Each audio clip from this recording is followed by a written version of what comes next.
Well, good day, fam. Pastor Jamal here, Rising Ground. Just wanted to stop in and ask you a question. Why don't you listen? Why aren't you listening? Why don't you listen? Why don't we listen? Why don't we listen? Listen to who? Listen to what? Listen to God, or listen to God's counsel, however it shows up or wherever it comes from. Why don't we listen? We don't listen because we're not convinced yet that it's God.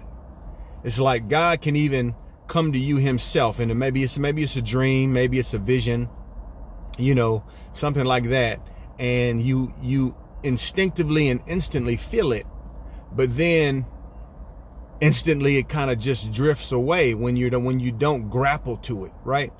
So we have a hard time believing certain truth, or believing truth, because we don't listen to it. We're not convinced that it's real yet.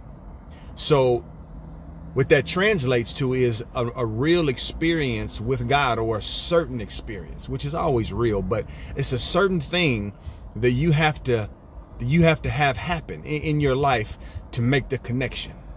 So sometimes we fight ourselves, we get down, we get guilty, we get worried, because we're feeling like, man, I'm doing all of these things, there's nothing changing. I'm doing what the pastor says, nothing changing. I'm doing what the prophet says, there's nothing changing. And the truth is, literally, you're not convinced yet that it's God.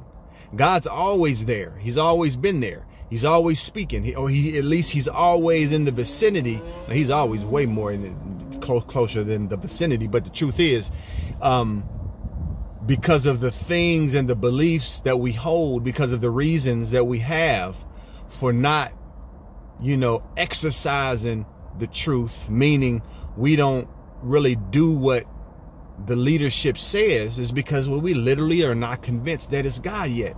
So you have to have a real experience with God in order to be like, wow, this thing is real.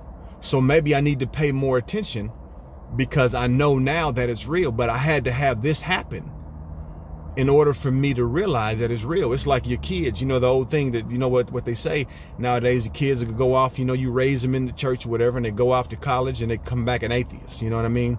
The truth is they just haven't had an experience with God. They've been leaning on you, you know what I mean? And your faith. So they hadn't had a chance to really experience God, just like you. We all have moments, even when we consider ourselves real Christians or deep ones, you know what I mean?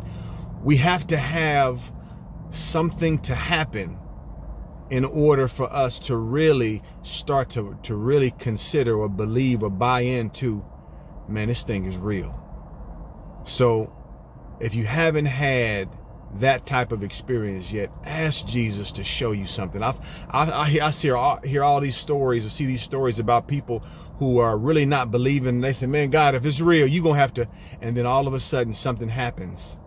And that experience thrusts these people into a belief that they never even knew they didn't have.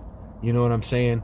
But now that they do have it, and it doesn't mean, things are going to be smooth sailing from that point. But when you got a firm foundation to stand on, and it's not enough for you to be taught something that you haven't experienced. You have to ask God for a real experience in order for your life to make sense as you go towards believing God and living and having a life of abundant increase in joy and peace and rest, you know what I mean? And just the things that God wants to let you, or let you into, or what is it, get you wind of, amongst other things. So hope it makes sense, people. Pastor Jamal, I'll talk to you.